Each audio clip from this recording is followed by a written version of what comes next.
for silent prayer or meditation.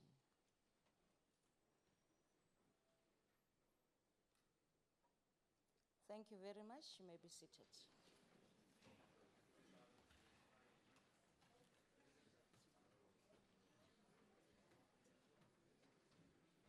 The Secretary will now read the order.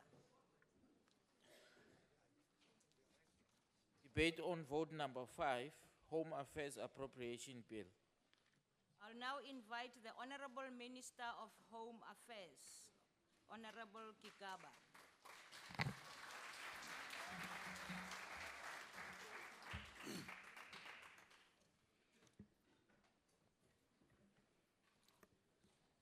Chairperson, ministers and deputy ministers, honorable members, distinguished guests.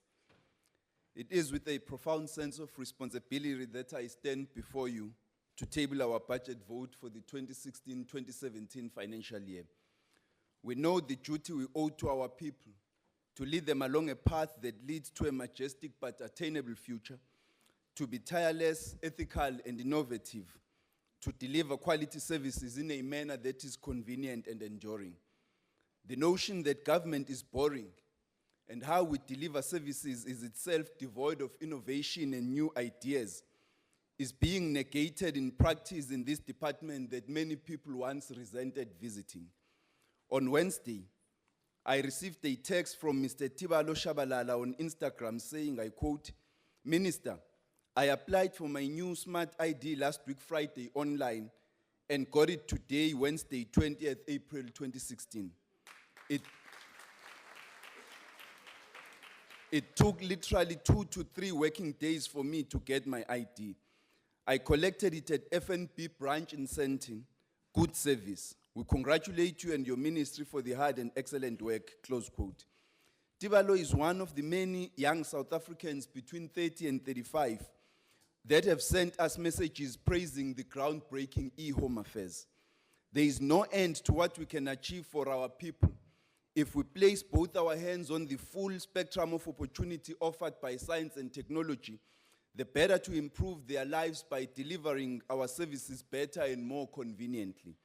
In this regard, the Department of Home Affairs is investing tireless efforts conceiving a different package of services for the future, so that when the children born this year turn 16 years old, they will most probably have no reason to even visit a Home Affairs office to apply for their first ID card.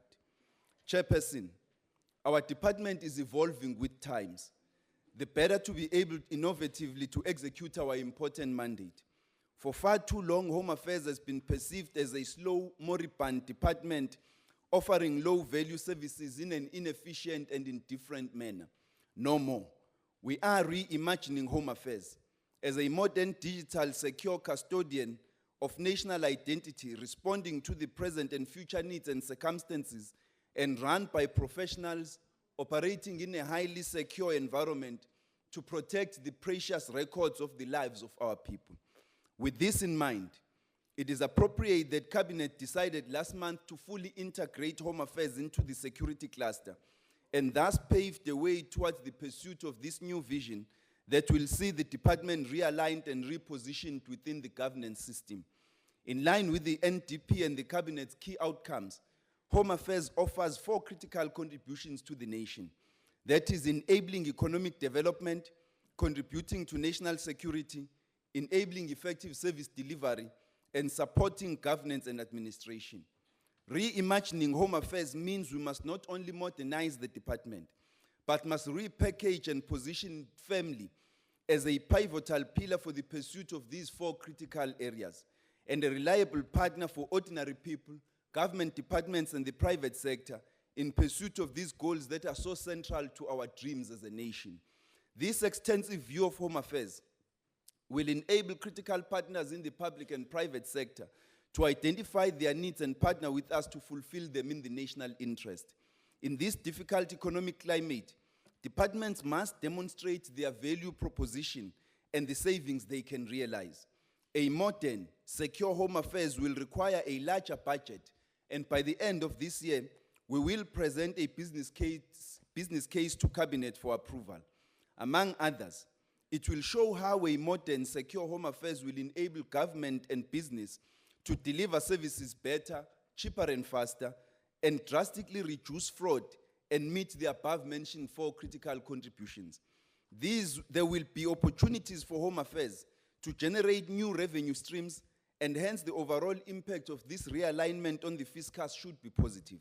In the interim, some of our targets will be affected by budget constraints, but we will strive to use existing resources creatively and continue to make innovative use of public-private partnerships, such as our current partnership with the banks, to expand our footprints, provide new and innovative channels of delivery, expedite the conversion of the smart ID cards, and reach out to more clients than we would have by solely relying on our own offices.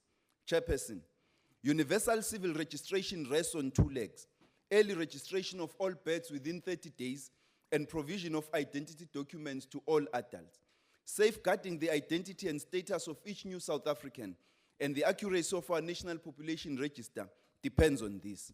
We have made great strides on early birth registration in recent years. From registering 39% of all births within 30 days in 2010-2011, we registered approximately 67% of all births within 30 days in 2015-2016.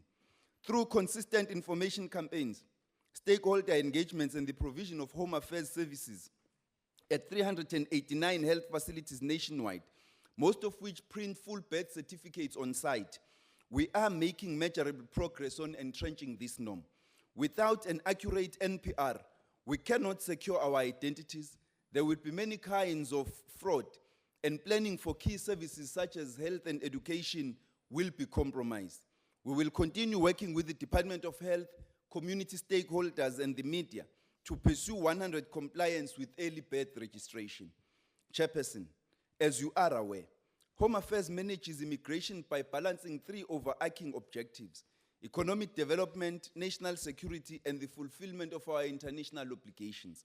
We aim to contribute to economic development by facilitating the entry of visitors, tourists, skilled workers, and investors into South Africa. In 2015-2016, we facilitated 16.1 million movements of foreign nationals entering the country. The number of tourists arriving in South Africa in January increased 15% year on year. We also issued 4,424 critical skills visas last year. We finalized 80% of these applications within the target turnaround of 8 weeks. We now have 25 visa application centers in 9 high-volume tourism markets around the world, and will increase this to 36 in 12 countries by the end of the year. The Chinese government has consented to us increasing our VFC footprint in that country from 4 to 9, which is unprecedented given China's strict regulations on foreign visa issuance. We are especially committed to contributing to regional integration in Africa and efforts to ease the movement of Africans on our continent. It is in this context that we launched recent programs such as the Zimbabwe Special Permit completed last year and the current Lesotho Special Permit to regularize our SADC neighbors living in South Africa and to enhance regional cooperation. Some of those who had applied for the Lesotho Special Permit are among us here today at the gallery. We also initiated the first ever community border crossing point between South Africa and Botswana at Tsidilamlomo in the Northwest Province, with the aim to roll these out to other border crossings with selected other neighboring countries. This year, we will pay more attention to strengthening bilateral and multilateral relations with fellow African countries on migration matters. We have also completed the implementation of the 2014 immigration regulations, including the long-term multiple entry visa for business people, academics, and frequent travelers to South Africa.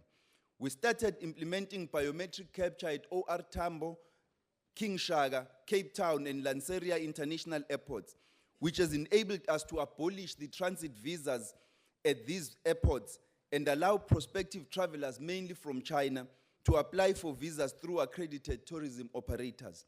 This year, to further support tourism and inward investment, We will open 2 premium business visa facilitation centers in Port Elizabeth and Durban, with a third likely to be opened in Cape Town.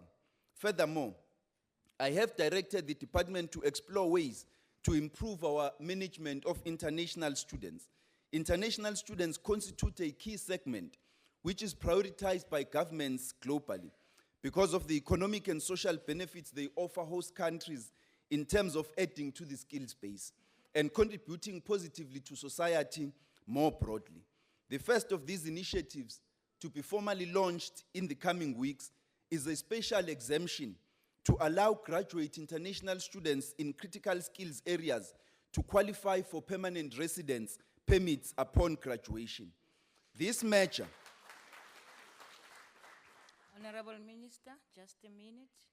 I just wish to welcome our distinguished guests in the gallery, but unfortunately the rules of this house prohibits you from participating in the processes. So please don't clap, don't participate in the process in any way. Thank you, Minister, continue.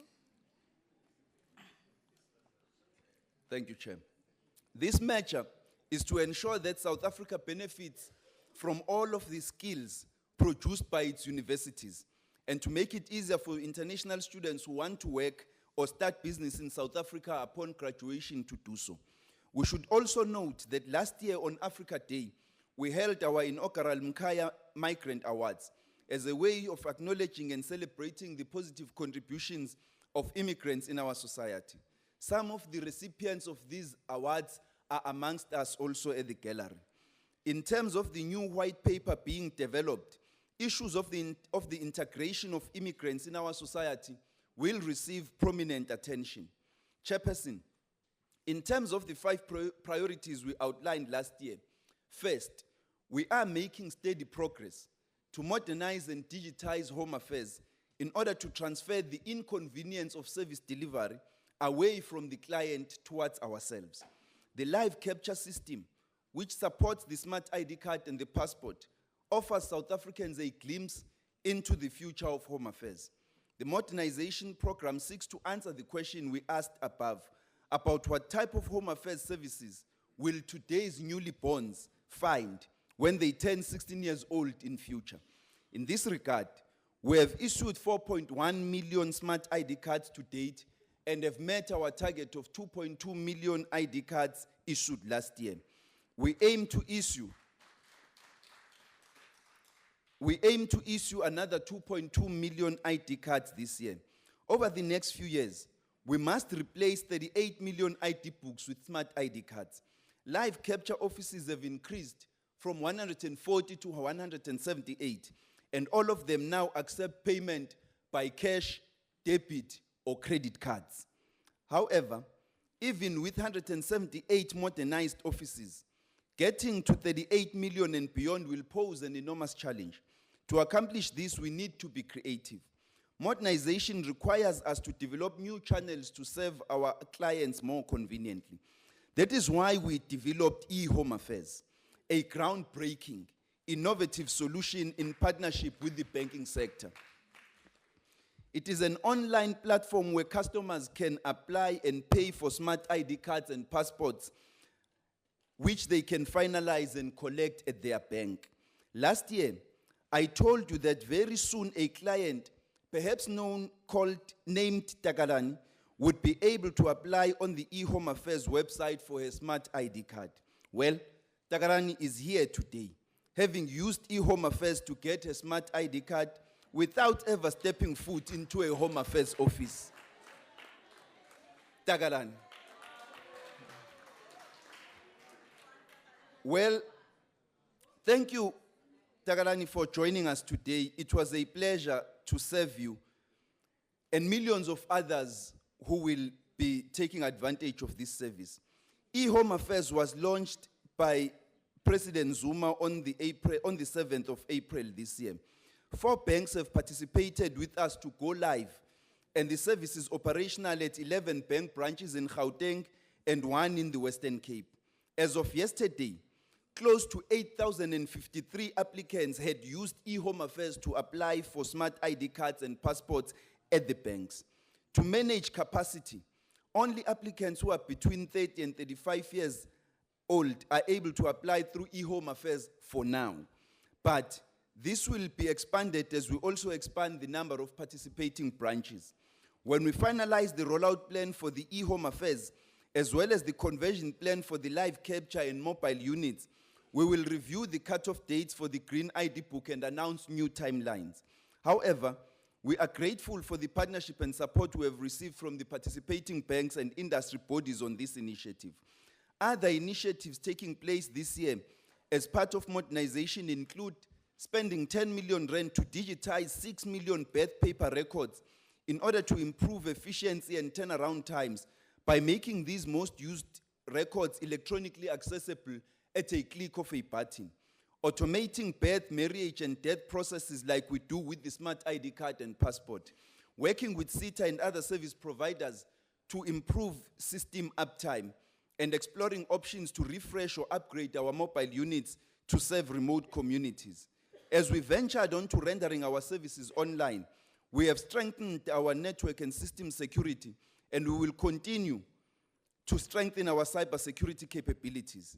Secondly, a business case for the Border Management Agency was submitted to National Treasury in 2015, and Cabinet subsequently approved the draft Border Management Agency bill in September 2015 for introduction to Parliament.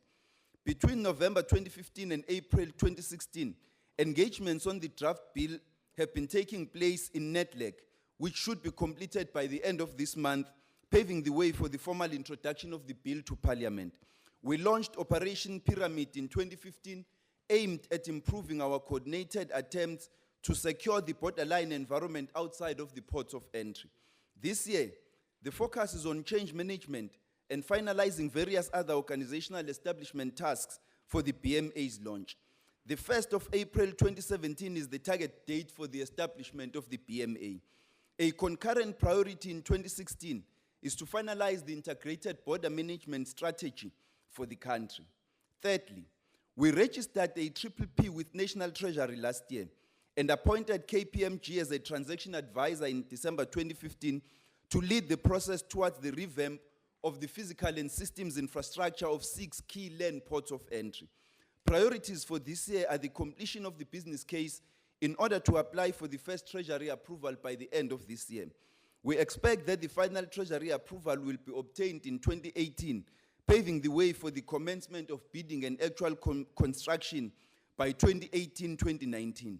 Without a doubt, for such work and in line with the policies of the country, we will be expecting strong BEE, local supply, and skills development indicators. Fourthly, we are in the final stages of a review, which has been several years in the making, of our international migration policy. The Green Paper was finalized in March this year and will, after cabinet consultations in May, be published for public comment by the end of June, setting in motion a process of extensive public engagement leading to a white paper published in March 2017, which will form the basis of national policy and future legislation. Fifthly, the Deputy Minister will outline in detail the measures we are taking to improve frontline service, including our key initiative in this area, the Moitapile program. Chairperson, in the 2016-2017 financial year, we are transferring 1.6 billion rand to the Independent Electoral Commission and 134 million rand to the Represented Political Parties Fund. No funds are transferred to the government printing works as the organization has been self-funding since 2012, with last year's revenue exceeding 1 billion rand. GPW is a key partner in the rollout of our modernization program, producing the smart ID cards and passports at its world-class high-tech production facility. Further to enhance its government framework, I appointed members of the Ministerial Advisory Council that have wasted no time attending to the most urgent tasks, which I outlined for them when I appointed them. Through its asset recapitalization program, GPW will this year complete the construction of the dispatch center for passports and smart ID cards, significantly improving security and efficiency, and will also begin the final phase of construction and renovation of the Fisagi Street site, which will bring all of GPW's operations into one state-of-the-art facility for completion by 2020. The legislation process for the conversion of GPW from a government component to a state-owned company is Minister, underway. you have 1 minute left. GPW will pursue its footprints expansion to our counterparts in the SADC and other regions as part of fostering the African agenda. In conclusion, as we continue to reimagine Home Affairs and deliver new channels of service delivery, we are making visible strides in meeting our performance targets, rising to about 80% in 2015-16 compared to 70% in 2014-15 and 50% in 2013-14. Accordingly, we can conclude that this reimagining of Home Affairs is both meeting the expectations of our clients and creating new levels of excitement for our officials that makes them work hard to pursue our performance targets. I would like, in conclusion, to thank the Deputy Minister and all the DG, the Deputy DGs, the Chairperson and CEO of the IEC, as well as the CEO of Government Printing Works and members of the Ministerial Advisory Council, and the Chairperson of the Portfolio you very Committee and much. members of the committee for their Honourable constructive Minister, criticism and guidance in the your execution of Time our has mandate. expired. Thank you very much. We now call on the Chairperson of the Committee, Portfolio Committee on Home Affairs, Honorable Mashile.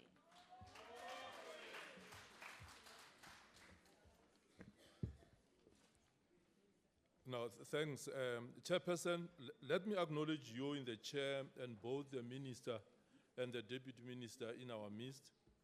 I will be doing injustice not to acknowledge all members that are present today, as well as our guests in the gallery, and all those that are observing the proceedings today, wherever they are. The Chairperson, today we're debating the budget vote 5 for Home Affairs.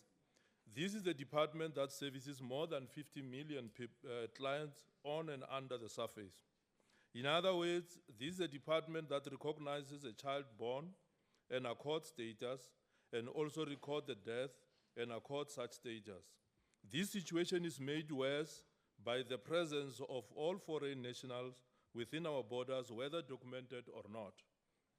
I am raising this to paint the scope and extent of the work this department has to do with a mere 9,000 plus staff members and a mere 7.167 billion budget, as compared to other departments which have thousands more of employees but having limited clientele. Our lives are impacted by this department every day. This department requires more funds and more funds to fulfill these services. The Chairperson, as already stated by the Minister, this department is now part of the security cluster in the executive configuration. While we note this development, it is crucial to raise its impact on the mandate required to be executed by this department. This mandate comes with the financial implications of both numbers as well as quality of staff members capable to discharge security services. I will therefore call upon additional financial resources to be made available to this department to fulfill this new mandate.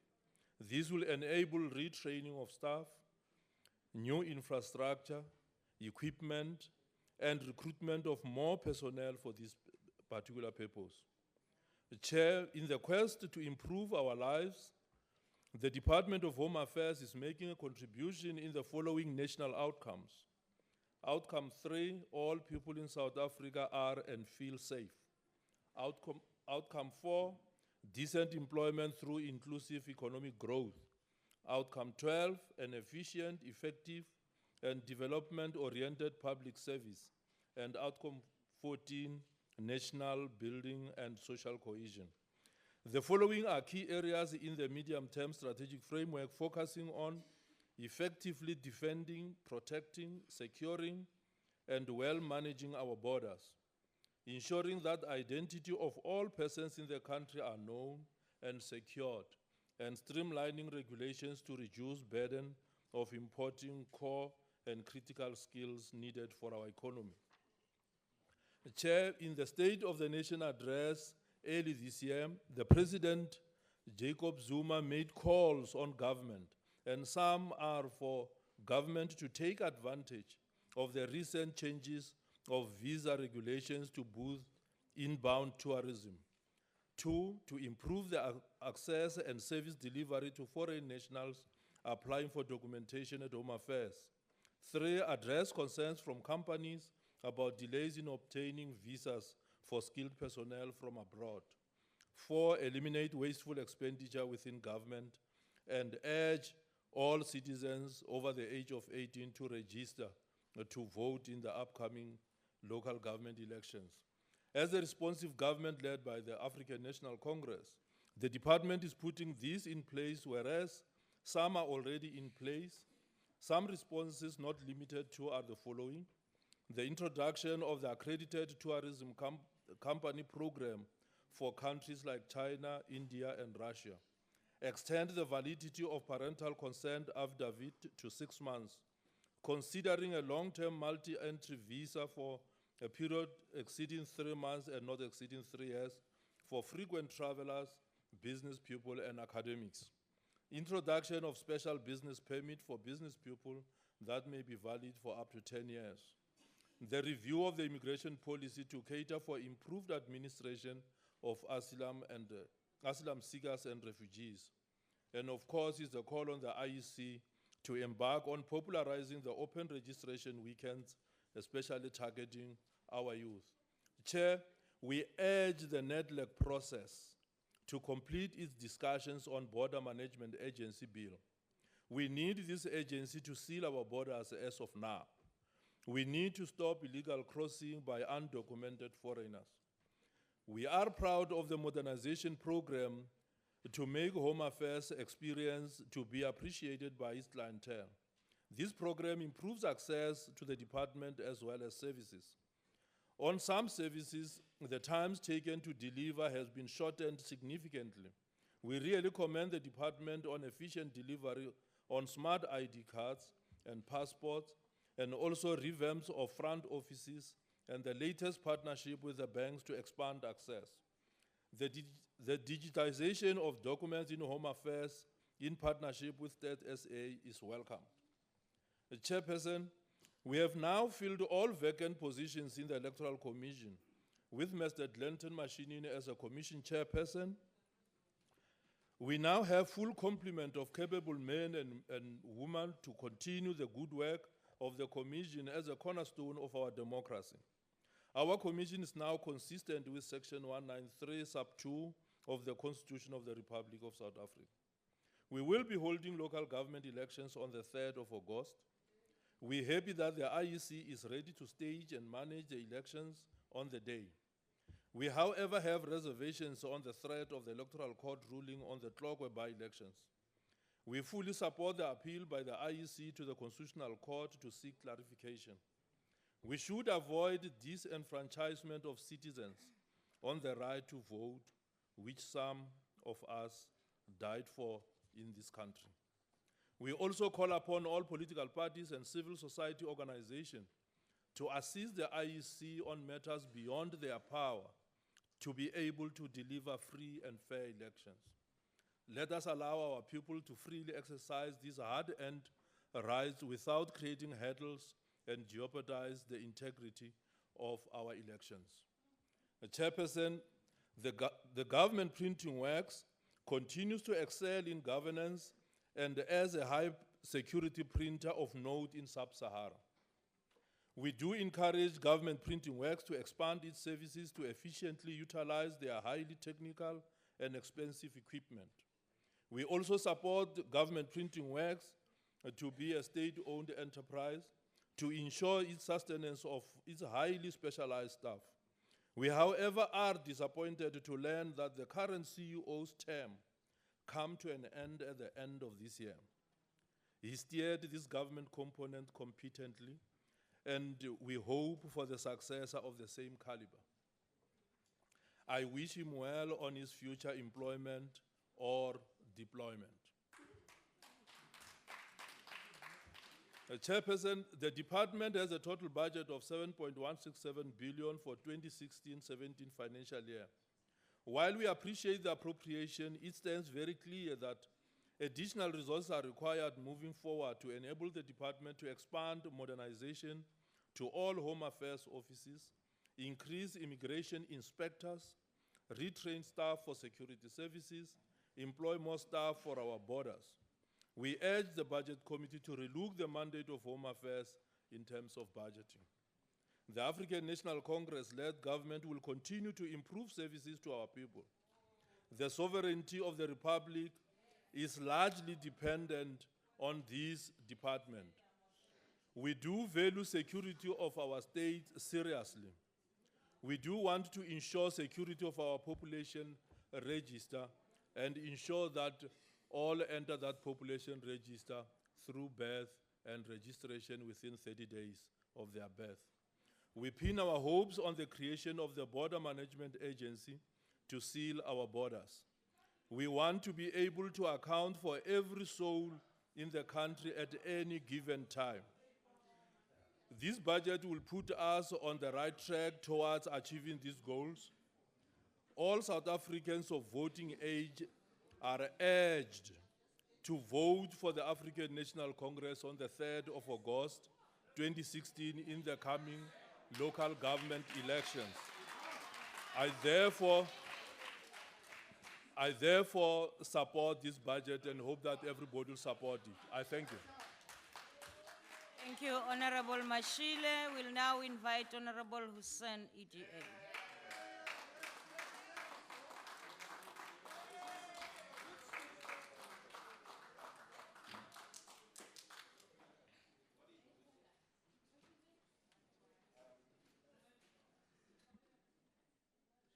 Honorable Chair, I'm saddened to advise that a former stalwart of the Democratic Alliance and a long-serving MP of this House, Dean Smuts, has sadly passed away. Order. And I want to extend our thoughts and prayers and condolences that should go to her family. Honorable Chair, before I begin with matters relating to directly to the Home Affairs Department, allow me please to deal with two matters of public importance. Firstly, Honorable Chairperson, a few years ago, the Minister signed a contract with a company called VFS. This is the company that processes visa applications on behalf of Home Affairs. The company has headquarters in India, and I understand Saudi Arabia, and now also in Dubai. The company charges about 1,300 Rand for each visa application. Listen, it's coming. Watch this space. When the Minister signed the contract with VFS, he immediately shut down scores of immigration practitioners in the country, and thousands of people lost their jobs. These practitioners, who were mostly small businesses, used to generate revenue for their business by assisting travelers to acquire visas. I wrote to the department about a year ago requesting a copy of the contract, that tender with VFS. My request was denied. I then had to file a PIA application, and after all that effort and several requests later, the department still refuses to make that contract available. What is there to hide? Well, Chairperson, let me reveal the real reasons why the department has been keeping this contract under lock and key. Order, honorable members. Minister Gigaba. Order. Continue. Minister Gigaba has made many public announcements about the department's relationship with a company called VFS Global. According to their website, there are about 123 countries, they have offices in about 123 countries in the world. On the face of it, it all looks very legitimate. But when a traveler makes a payment to VFS, a receipt is issued, and that receipt is in the name of a company called Island Site Investments. And the directors of that company, Island Site Investments, are two very famous people, Duduzane Zuma and Rajesh Gupta. Here is the evidence, Honorable Minister. Here is the evidence. Order, honorable members. I will gladly let you have a copy of the receipt and a proof of the directors, but I don't think you're going to ask for these documents because I think you probably already know. So, Chairperson, you can imagine that millions of people who travel to our country are paying the Guptas and the Zumas even before they arrive here in our country. These crooks are not only fleecing South Africans. Order! Honorable members. Honorable sorry, members, Chairperson. please do not cloud the speaker. On a point of order, Chair. Honorable members, let there be order. Honorable members, let us please respect the decorum of the House. You are clouding the speaker. We can't even hear. On a point of order, Continue. Chair. Chairperson. Honorable Steyn? Chairperson, I find it utterly unbelievable that the ANC benches can scream at our member and say, you are a Gupta. Are Honourable they member. implying against himself as a race? Or what are they implying? Honorable members, I think that is a point of debate and we can look into it. We can look into it. Continue, honorable member. Chairperson, Order, honorable members. I'm unable to hear the order. I'm unable to hear the order, please. Honorable Steyn, what is your point of order? Chairperson, my point of order is yesterday in the debate on higher education. The exact same thing happened with our member, Yusuf Honourable- Kasim. The exact same thing. Honorable member. And in that, Honorable member, let it me was assist asked you. to Let ask me them to assist withdraw. you. To be honest, that is not a point of order, but you can pursue other means that we use in this parliament for that issue. Well, they're all Guptas. Sorry, Chairperson. No, honorable member. Chairperson, on a point of order, Honorable McPherson? can I please address you? Yes. Yesterday, in the debate, Chairperson, the exact same allegation was made against the honourable member of the DA, and the chairperson ruled that it was unparliamentary. Now, I beg your indulgence. That's that why in I said I will Chairperson, look can I please into finish? that. Can I please finish? That for consistency, you must then make the same ruling as the precedent has been set yesterday, Chairperson. Honorable member, thank you very much. I will look into this matter. I will be assisted. You see, Honorable Maxon? Chair, we can't hear here. Can you just call bouncers to take these people out? Honorable Call those member, please bouncers sit. that were meant for EFF Sit. to take these people out. They are behaving like kids. Bouncers must Honourable- come and take you out. Honorable Maxon. Honorable members, yes, the order is sustained. Please, let's understand one another. all right, Chair. I can't even hear the speaker here. Is that a point of order, honorable member? What are you rising on? Can we please hear one another? No, Chair. Thanks, House Chair. No, House Chair, it is our appeal that the member discuss the vote that is discussing. Honourable member, Because we now have- he started Guptas.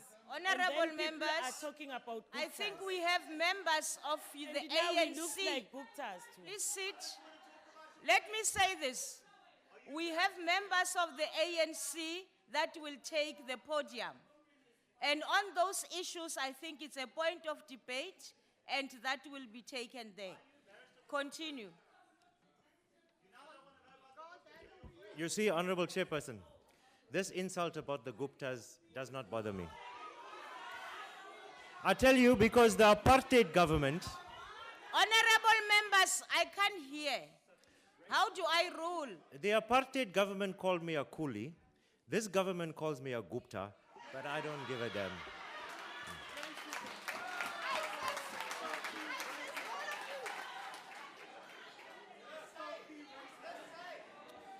So, Chairperson, Order! I can't continue like this. Continue. So, Chairperson, can you imagine that the millions of people who travel to our country are paying the Guptas and the Zumas even before they arrive here? These crooks are not only fleecing South Africans, they have now upgraded their corrupt operation and will be now raking in billions of rands from foreigners who travel here. The Guptas have not only captured President Zuma, they have also captured our government, and now they have captured the entire tourism industry. Order! Before any tourist even puts a foot in our country, the Guptas get their On share the point first. of order, Chairperson. On the point of order. What's your point of The order? previous speaker is casting aspersions on the integrity of the president by claiming that he's been captured. Can you rule on that? Because it was not proven anywhere. Please. Honorable members, casting aspersion to any member of this house, honorable members, can I rule, requires a substantive motion. Please refrain and continue. Chairperson, the president has cast aspersions on himself. I don't need to do that for him. Chairperson.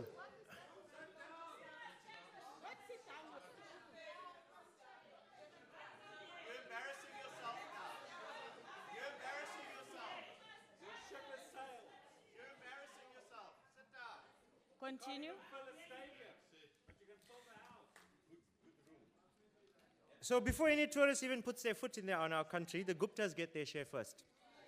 Any person in the world who wants to travel to our country for work or business or pleasure must first pay their share to the Guptas. Then, Chairperson, in October 2014, the minister announced that permits for approximately 250,000 documented Zimbabwean citizens who were already in the country were to be cancelled, and a new special permit was to be created for them. In order for them to remain in the country, they had to apply for this new ZSP permit. And once again, VFS was the company that issued those permits, and they scored about 300 million rand from that deal. Now you have to wonder, what was the reason for creating a new permit when these people were already in possession of a permit in the first place? Well, join the dots, and the picture becomes clearer. The minister makes new regulations for new permits, VFS rakes in the cash, and the Guptas and Zumas laugh all the way to the bank. And it gets even better. Now Minister Gigaba has recently announced yet another permit, this time for citizens from Lesotho. And in order for them to stay in the country legally, whether they're here legally or illegally, they have to obtain a new permit called the LSP permit. And there are about 400,000 Lesotho citizens already in the country, estimated. And once again, the Guptas are going to make a killing. Soon there will be nobody left in Lesotho because all of them will come here to South Africa to apply for these permits. And the Guptas will be scoring. So Chairperson, the relationship is simple. Minister Gigaba manufactures new permits, and the Guptas rake in the cash. I want to ask the Honorable Minister. Order. We Order, all know members. about your cozy relationship with the Guptas. Order. What was your role in securing this deal for VFS? You cannot deny that you knew nothing about this. The billions of rands that the Guptas and Zumas are earning from this deal could have been used to fund the Point of shortfall order, Chair. of this department. On the point of quite order, easily. Chairperson. Again, the member is casting aspersions on the Honorable Minister by saying that the Guptas have got a cozy relationship with him. Can you rule on that? He must withdraw that statement. Oh. You're embarrassing yourself. You're embarrassing yourself.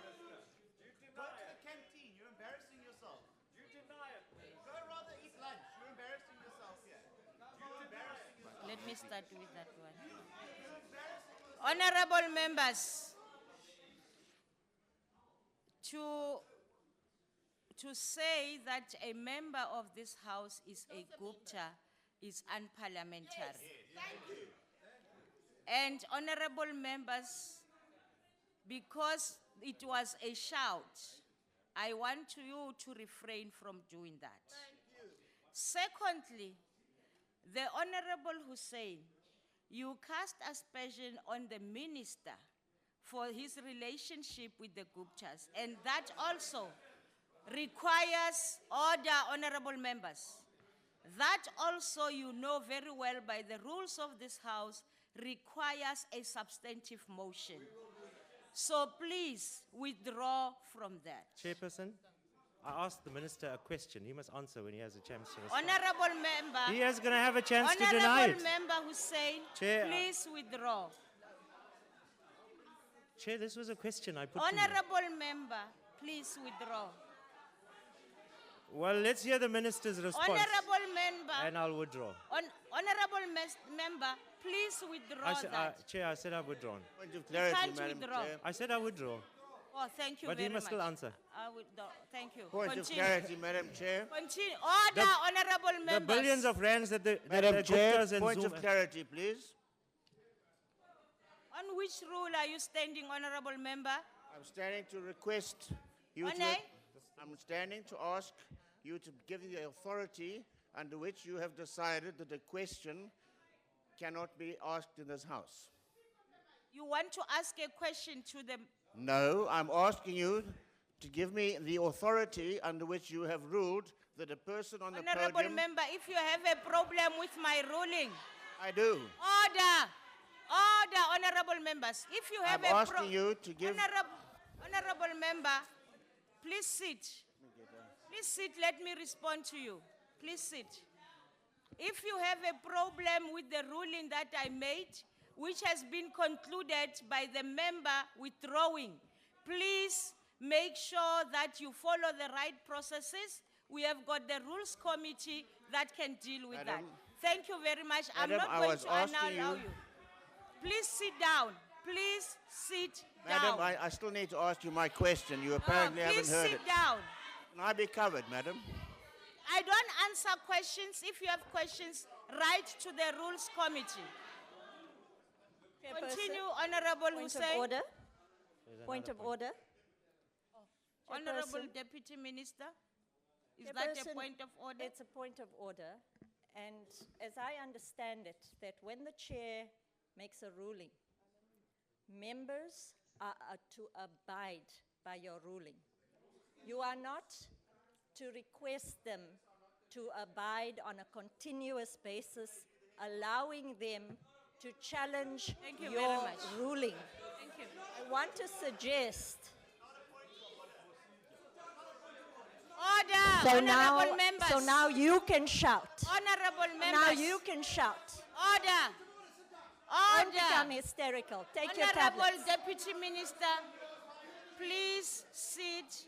I heard, I'm not done, Chairperson. but that is not a point of order. That Chairperson, becomes a point of It is debate, the Honorable essence Minister. of the rules that when the chairperson rules, that a member has to No, abide. please.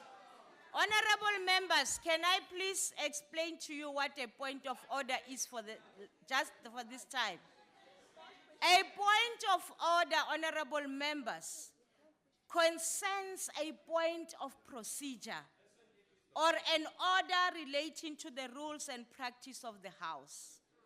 Points of order should not be used to respond to matters raised by a member speaking or to dispute facts.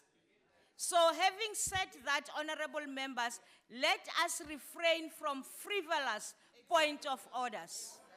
I have ruled on the matter, and I have also ruled on the honorable member that raised a point of order that it is not. And at this stage, I will allow Honorable Hussein to continue Thank you. with the debate. So the billions... And please, honorable members, let us listen to one another. I can't even hear what the member is saying. So, Continue. Chairperson, the billions of rands that the Guptas and Zumas are earning from this deal could have been used to fund the shortfall of this department's budget, quite easily and possibly even more. Given the economic conditions that we find ourselves in Home Affairs, this budget has been slashed by almost 200 million. So the people of our country suffer while the Zumas and the Guptas laugh their way to the bank.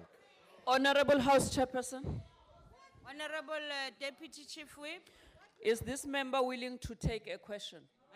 are you willing to take I'm a not question, asking you, member? I'm asking the House Chairperson. No, Chair, I'm losing my time. I want to finish this first. Okay, finish your speech. He's not willing, Honorable Deputy Chief Whip. So, Chair, Today, the DA is calling for a full investigation into how this tender was awarded and what role did Minister Gigaba have in the shady deal. And then secondly, Chairperson, recent reports in the media indicated that Minister Gigaba accompanied President Zuma to Saudi Arabia to open an arms company. Minister, can you answer, were you there? And what was the relevance of this trip to Home Affairs? What was the purpose of your trip? Honorable House Chairperson. Honorable House Chairperson. Honorable member. A point of order was raised based on a member casting an aspersion on another member. This member is out of order. You cannot cast aspersion as if the minister's trip to Saudi Arabia is questionable. It is. The president is always accompanied by ministers and business people on international trips. There's nothing wrong with that. Continuation. Your point of order was is sustained, but the continuation is a point of debate. Honorable Hussein, will you please stick to the budget vote? I'm getting there. And stop casting aspersions on the minister, please.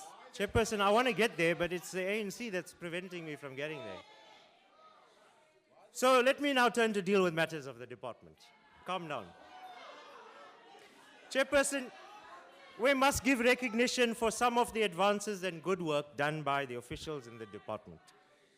I have little doubt that good progress has been made in a number of areas. The turnaround time for processing and delivery of smart IDs, for example, is commendable, but there's still a long way to go. The processing and delivery of passports must also be commended, and we have come a long way from the days when it used to take many weeks to receive a passport. But there are also several areas of poor performance that this department needs to focus on. Firstly, there still remains a very xenophobic culture in the department. Asylum seekers are treated like vermin, and thousands are waiting for years for their applications to be processed. They have to travel long distances every month to renew their temporary permits. The infamous Lindela Repatriation Center is now unable to repatriate people because of a lack of funds. Existing legislation prohibits the department from holding detainees for more than 90 days. All the efforts and resources used to trace and arrest illegal foreigners now goes to waste. In this very budget debate last year, I warned the Honorable Minister that this was going to happen, and whilst mass arrests of foreigners were underway after the xenophobic violence, there was insufficient provisions made for their detention and deportation. Minister, while we recognize the changes made to the visa regulations, and we welcome them as a step in the right direction, we must point out the damage that your stubbornness has caused to the tourism industry. We told you then, and the whole world told you, that you were playing with fire, and now you got burnt. Well, if you were correct then about the visa regulations being the right thing for South Africa, why then did you have to change it? In fact, you had little choice and had to be forced to agree to the changes by your cabinet colleagues. I hope that this is a lesson for you. Excuse me. You do not always have all of the answers, Minister. And sometimes it's important to listen to all the stakeholders in the industry. Now, the very same stakeholders in the tourism industry have to work twice as hard to recover from the damage to our country's tourism sector, and billions of rands in revenue will never be recovered.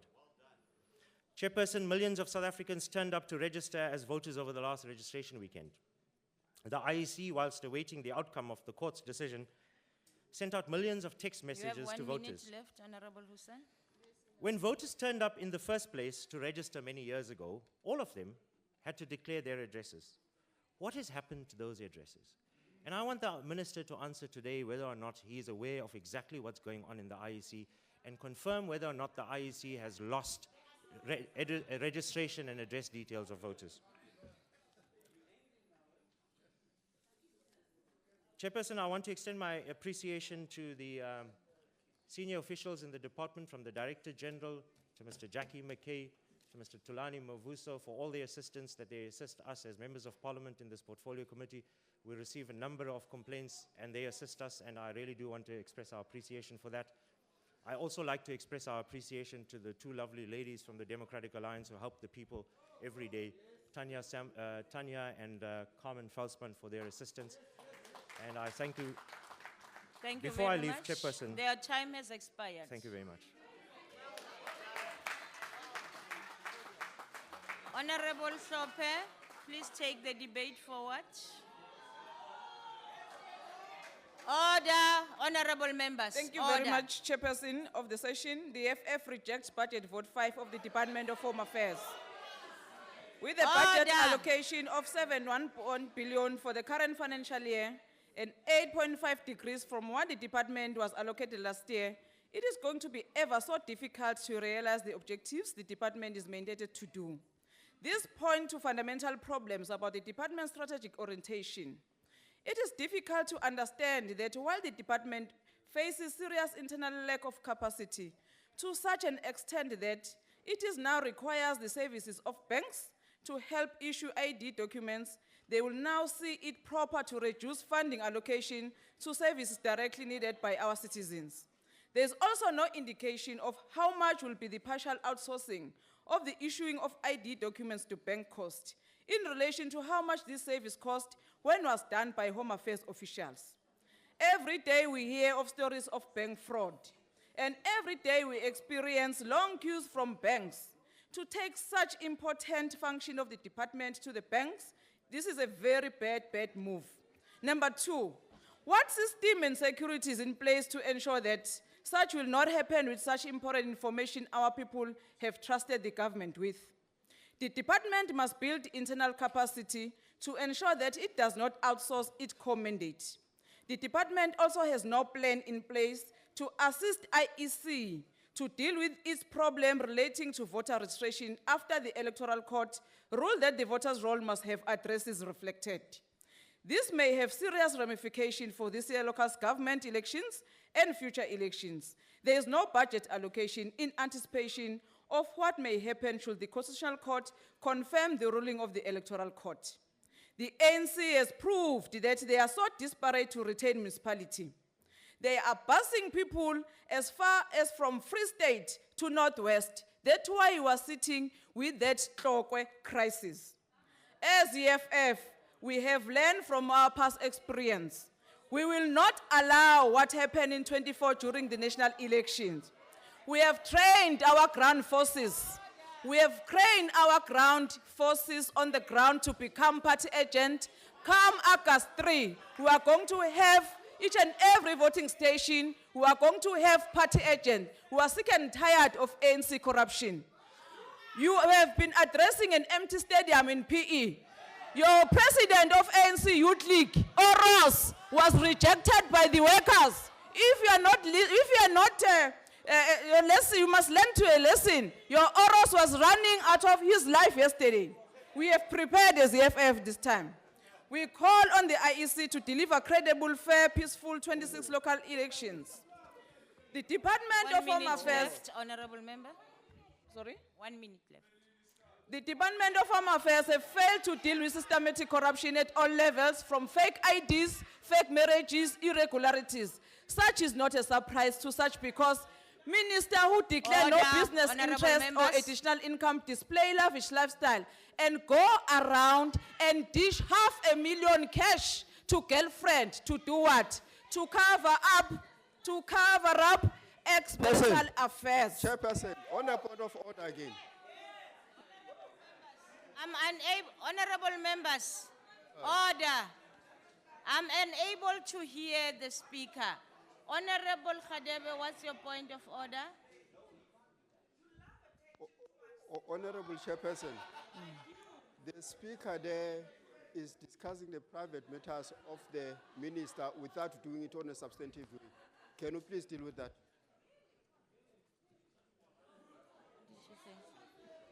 Can I continue, Chair? Because this Marshal of Zuma is boring us with this out of order. Honorable members, you know, you're making it difficult for us to be able to listen and be able to rule correctly. I'm informed and advised that the honorable member on the podium said that the minister received money, and that honorable member is unparliamentary. That is not because true. we Can know I the read what I've said, processes. Chair? That is Okay, not can true. I hear what you said? Okay, let me just read. We were saying this is not a surprise. EFF is not surprised. The nation is not surprised. Why? Because the minister who declared no business interest or additional income, display lavish lifestyle, and go around giving girlfriends cash, Honorable $500,000 member, to cover thank up you. ex-marital affairs. Honorable member, on order, honorable members, that on that issue, you are now venturing into the personal life of the honorable minister, and that is out of order and unparliamentary. Order, honorable members. Order. That is unparliamentary, and you have to withdraw the very same statement that you made. What must I withdraw that the minister is go around with Yes, cash? that is intent. He did. Honorable He did, member. US. Honorable member. He even used our Honorable intelligence member. services Honorable member. to take that cash. Honorable member. I withdraw. We would like to Honorable- remind the minister that. Honorable Sope, I know that you said you withdraw. So but now. when we have Rule 49, that clearly states that when a chair rises, you have to be quiet and take your seat. Unfortunately, we don't have a seat, and you continue to speak when I rise. Honorable Chair, Please, can I address thank you? you very much. Continue after your withdrawal. Okay. Point of order, Chairperson. We- Point of order, Chairperson. What's your point of order? Chairperson, I have 2 points of orders. Firstly, Honorable member, what is the point of order? I'm coming to that. If you are patient to listen, I'm coming to that. The first point of order, Chairperson, when the honorable then member there with the German cut was standing up, He's a marshal. and then on raising his point of order, on honorable Members, I can't hear. on the point of order of honorable Maxon, you are showing his middle finger to me. That's the first one.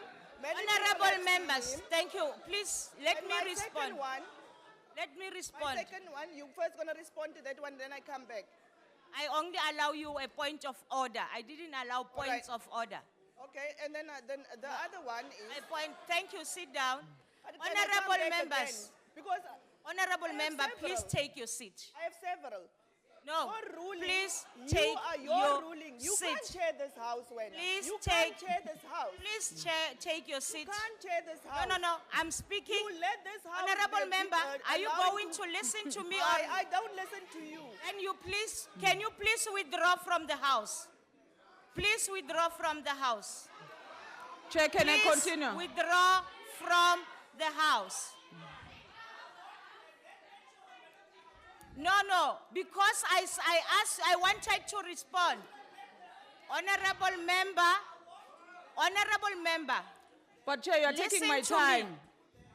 Honorable I member. will not. Just shut up. Honorable members, the issue of the middle finger has been raised. I wanted to respond to that. You continue to talk and you continue to just defy the chairperson. When I said sit down, I want to respond to that. And that is unparliamentary. Honorable member, please, I asked you. But when I were chair, while you were speaking. Honorable members, I am not going to allow this altercation that is taking place. Honorable members, please behave yourself and please listen to the chair. Continue. Thank you, Point of Honorable order, Chair. Chairperson. Oh, the point of order, yes. Thank you, Chairperson. While you were listening to the table personnel, the member on the podium said, this marshal of Zuma is wasting my time. Yeah, And in very this the house- marshal. In this house, there are only honorable members, and I ask you to order the member to withdraw that. Thank you, Chair. Honorable member, did you say that? Chair, I'm sure Ubheki uyazi ukuthi he's a marshal of Zuma. I withdraw. Thank you. Honorable members. No, Standard you can't 10. say that again. Honorable member, why do you have this attitude? Who? I said, you said yes, you said it. But I asked you, did you say that? You said, what did you say? This member knows. You continuing to take, to I withdraw, default. Chair, to speak the truth. Okay, thank you. Okay. Thank Chair. We would like to remind the minister that any additional income not declared will be considered income earned from corrupt activities. And we are of the view that we can dramatically reduce cost apportioned to immigration services if the country can take an ideological position and citizens from SADC region, and progressively so, from the entire continent, do not to have visas to enter the country. This will stimulate regional and continental integration. With vast benefits for our country and our economy, the desired cultural integration of African continent. With these reasons, Comrade Chair, we reject this budget, and you are saying to South African, EFF is our last hope for jobs, EFF is our last hope for the poorest of the poor. Thank you. Honorable members, may I just appeal to you not to rise on the pretext that you are raising point of orders. Let us get on with the debate and give members an opportunity to put their case. Please let us not abuse the rules and procedures of this House. Having said that, I will now call on Honorable Kenye to take the debate forward.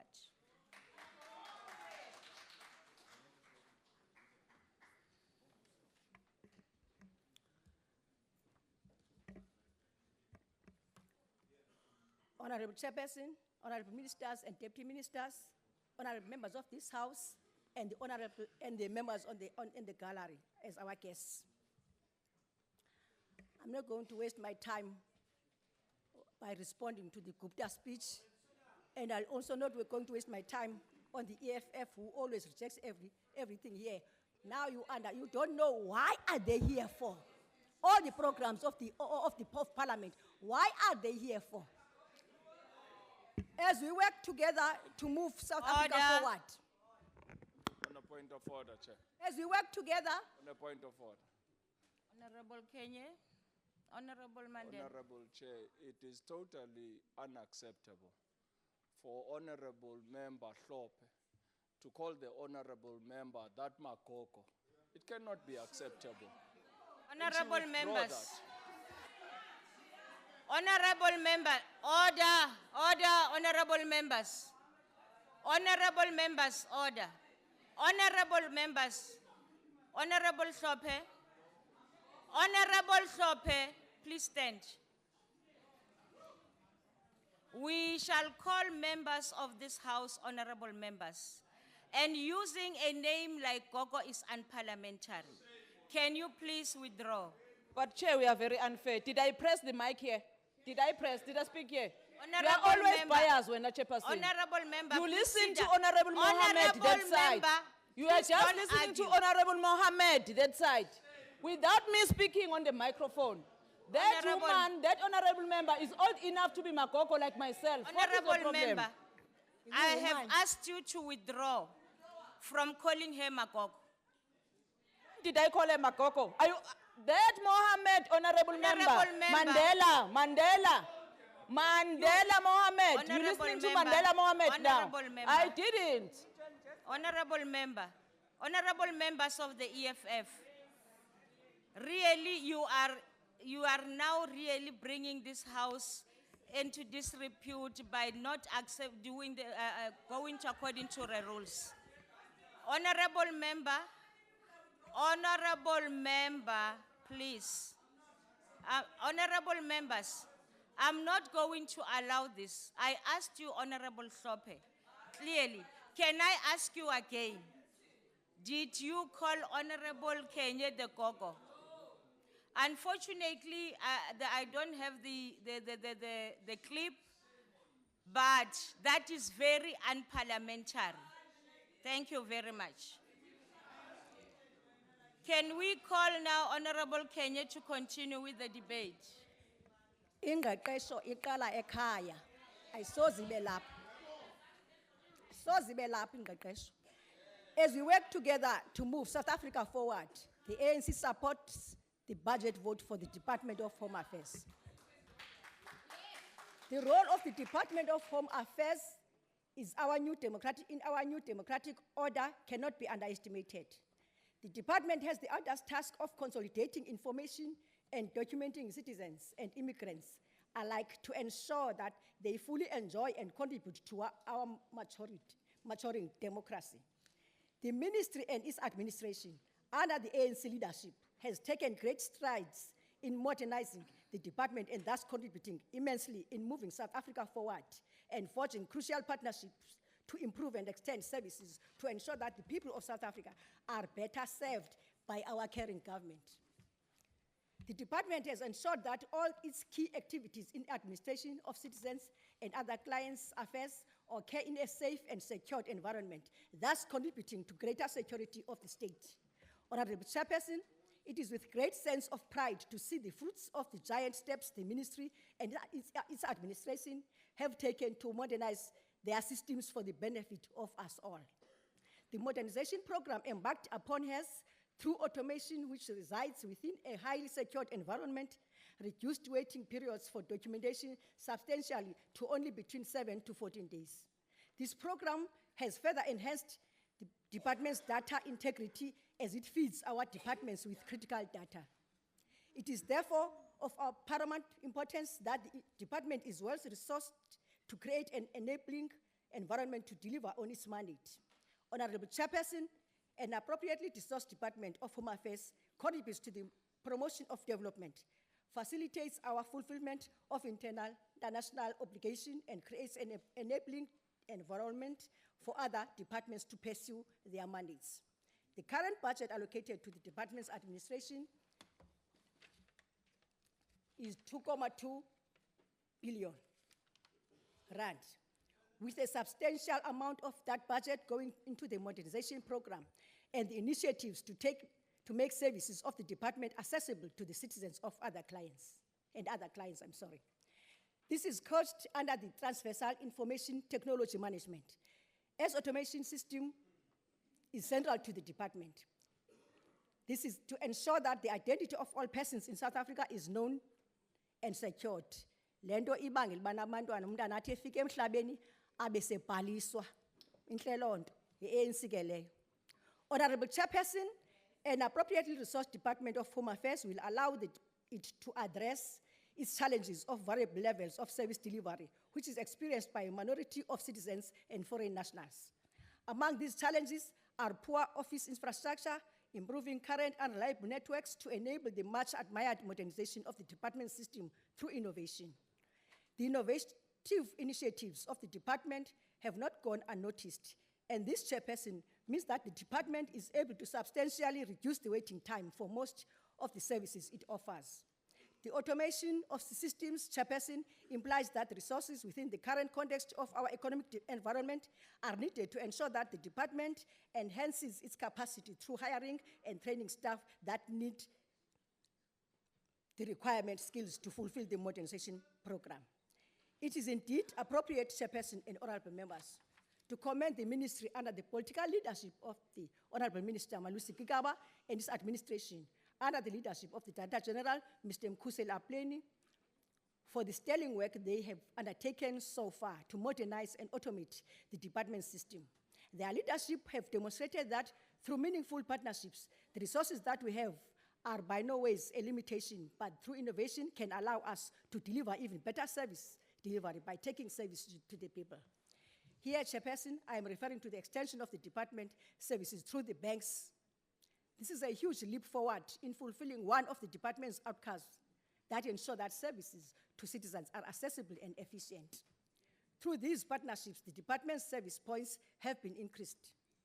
The key challenges for the department, taking into account the progressive and rewarding path it has undertaken, are the following: recruitment and retention of skilled artisans and professionals at government printing works, developing training and retention of disciplined workforce that will be security conscious, caring and responsive to the needs of South Africans.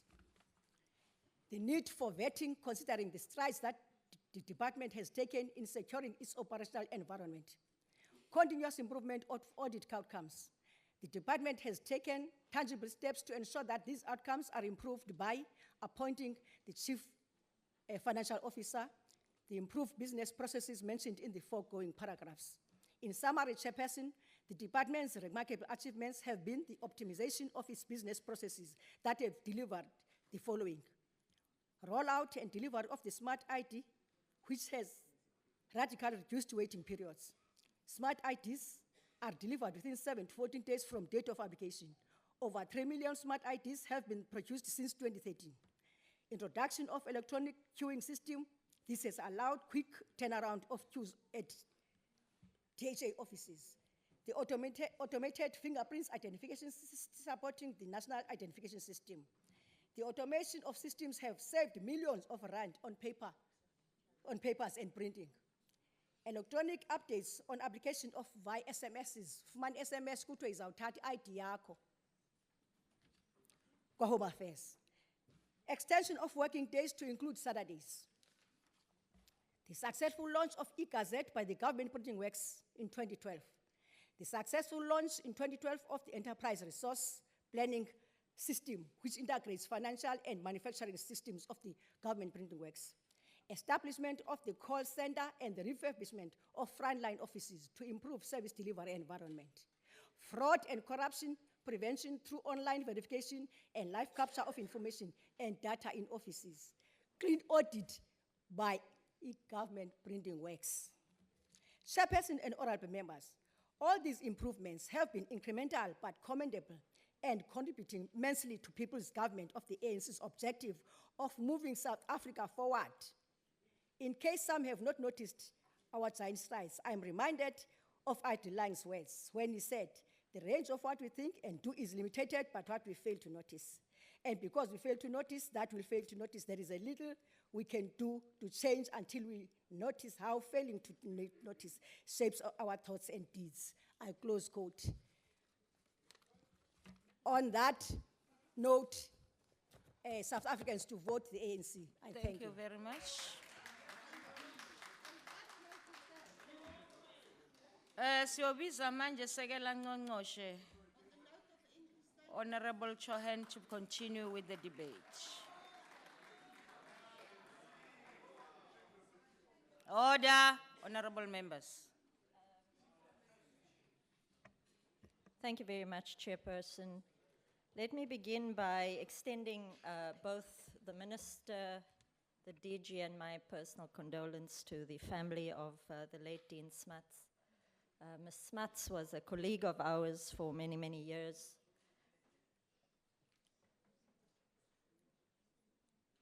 Ms. Smuts was a colleague of ours for many, many years, and we remember her as a formidable champion of liberal values, one of the hardest working MPs around, who added to the quality of parliamentary debates. This morning I also want to acknowledge my mentors, veterans of the struggle who are here today, Ma Tinto, Ma Farida Omar, and Mrs. Jaffer.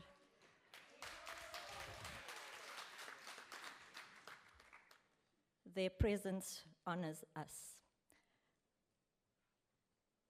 Chairperson, the word organization, when used as a noun, is defined as a group of people who work together in a structured fashion for a shared purpose. A public organization such as ours consists of near onto 10,000 people who span the length and breadth of our country. Running such an entity is far more complicated, as it forms part, our department forms part of a larger organization of government, which in turn is an entity of the state. There is no shortage of books and writings on the experience of large and successful companies and corporations. The stories of formidable brands that we all know, such as Apple, Hyundai, Google, McDonald's, amongst others, are replete with examples of how employees are key drivers to their success. So when the minister asked me to lead the Mutapele initiative to improve the frontline services, understanding as he does the importance of developing a professional outfit of employees to complement the technological advances we are championing, it was to these and other experiences and learnings that we turned. My task is to develop a world-class level of professional in the organization and to thereby improve the client experiences in our front offices. Barring certain location-specific trends, people in the workplace generally behave similarly. There are some material differences, though. In the public service, employees enjoy more benefits and more job security. But unlike your iPad or your Burger King, our products are personalized to each of our clients. No modern economy can exist without a credible means of differentiating individuals from each other. We are therefore in the business of providing a unique service to each of our customers. And each of our clients present with every wonderful diversity known to the human species. These are challenges that no other organization faces. There are people who have names that are too long, Chairperson, to print onto the ID or passport, and we have to make accommodation for that. There are people who wish to change their names not once, but up to 3 times in their lives. There are people who change their sex profiles. There are people whose fingerprints cannot be captured to a proper standard because their fingerprints have been worn out due to their being in the construction or agricultural sectors, for example. There are people who have children they adopt informally and whose biological parents cannot be found. There is no person who doesn't present with something unique to him or her, thus rendering our operations far more complex and challenging and organic than merely replicating the same burger 1,000 times a day. Thus, the Mutapele initiative was born to gear our workforce to simply becoming the best performers in the public sector. An organization is not unlike a human body, with different organs, brains, hearts, set of lungs, etc., all of which fulfill decidedly different functions, but simply have to function optimally for the host to live, to develop, and flourish. When one organ fails, it renders the entire body dysfunctional. We designed Mutapele, therefore, with a single premise, that everyone in the organization without fail will be touched by this program. During the last quarter, for example, the focus was on the role of our cleaners in our offices. Their role in advancing the self-respecting and proud attitude intrinsic to the Mutapele initiative is without parallel. As part of our striving for excellence this year, 300 managers throughout the length and breadth of our organization will be taken through an advanced management training course. And our frontline staff will be attending the high-impact leadership workshops in all 9 provinces. The focus of Mutapele on development of our people will yield superlative dividends within the next few years. This year, our Learning Academy will train 100 young cadets, combining frontline work experience with classroom learning. And upon completion of their rigorous exams, they will have achieved an NQF5 level qualification and the coveted National Certificate in Home Affairs Services. In future, every single core function officer will have this qualification, and still further into the future, no person will be qualified to work for Home Affairs unless they hold this qualification. A Mutapile look and feel has been developed, and since the launch of the first Mutapile office in Edenvale early in 2015, the Mutapile team has transformed 36 more offices into Mutapile standard offices. In transforming these offices, we have 7 categories: location, adequate signage and public information, client flow processes, consistency in business processes, management with a purpose, measured admin outcomes, and more dynamic customer engagement. The Mutapile flagship offices are implemented by a dedicated team which is based in the DG's office, and this year will convert another 38 of our offices in compliance with this standard. In addition, a Mutapile standard has been developed for the first time for the refugee reception centers, and this year the team will be poised to implement this at the Marabastad Refugee Reception Center. Central to our Mutapile initiative is the affirmation of our employees. No human being can flourish without affirmation. This is a very important aspect that sets great organizations apart from just merely good ones. Recognition of employees was advanced through, amongst other initiatives, the annual Excellence Awards, which recognizes outstanding individuals in our offices, as well as those employees who have been with us throughout their careers. Loyalty is a very important value of Mutapile.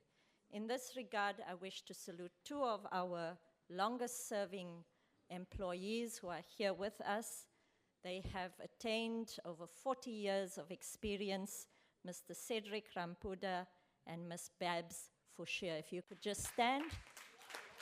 Thank you for your service and your dedication. Customer responsiveness, we are very hard at work at upgrading our call center services, thus enhancing our ability to more effectively communicate with our clients. Within the next 4 or 5 weeks, we will launch a brand new call center replete with 120 call center operators who will field client queries. It is envisaged that this new call center will more meaningfully assist clients. Honorable Deputy Minister, if you can wind up, your time is up. We normally get a minute's notice. Is it a minute? A minute, okay. Let me also just say that we have insisted that all of our senior managers embark on a coalface experience. This experience allows our managers to gain deep insight into the challenges visited upon our officials who interact with our clients on a day-to-day basis. They've already completed their coalface experiences, and they could be found around DHA offices throughout the country, as well as ports of entry. With regard to the issue of coalface, let me just say that one of our abiding efforts between the Minister and myself is also to spend more time in our front offices, engaging with our clients, learning from them what is expected of us, and we intend to do precisely that. Finally, let me just say that this organization has also achieved, as much as we're looking to the future, we have achieved many things. One of my finest and most proudest moments occurred recently when I was in Paarl, where I met a gay couple who were registering their baby. They were very, very worried that they would be asked to indicate a mother and a father. When they got to the counter, they were as happy as anything else, because our systems accommodated them. This is proud.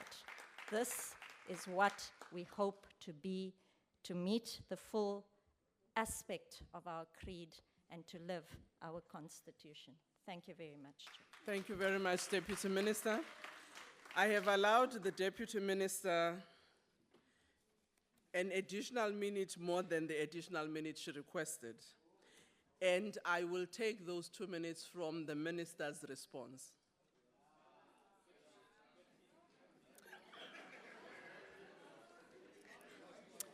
Honorable Msimang.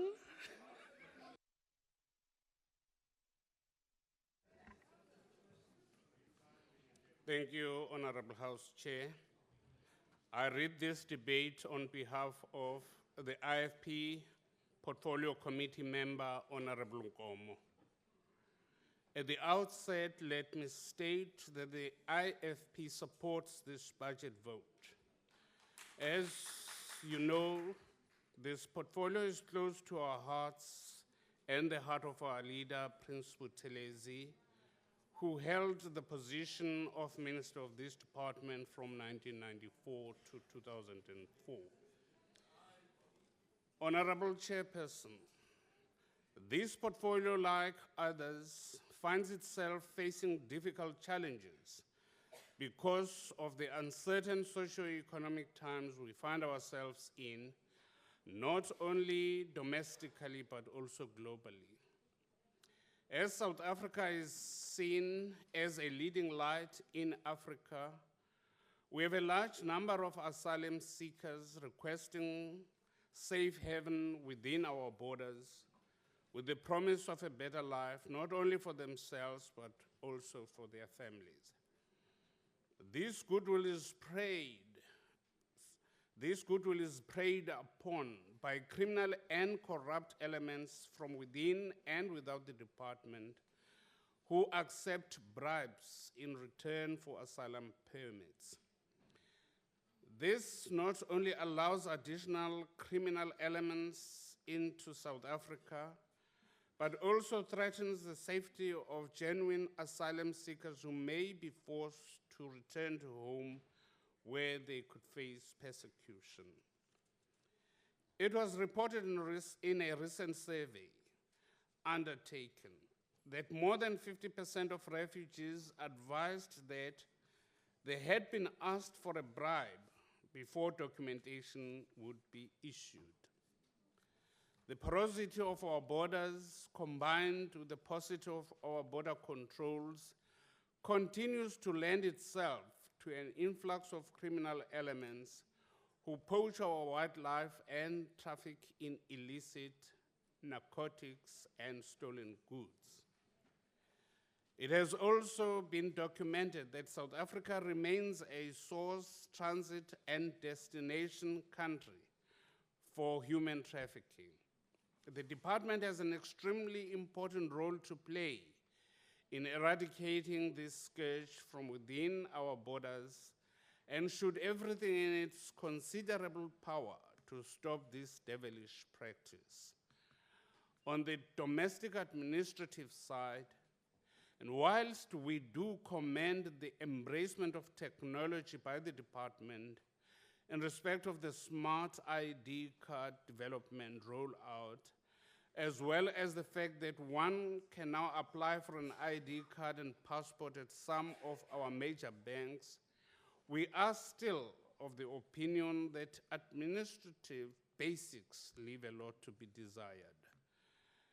There still appear to be loopholes for the negligent or fraudulent issue of identity books and passports. Only recently, a citizen had 2 identity books issued to him, each containing a different surname.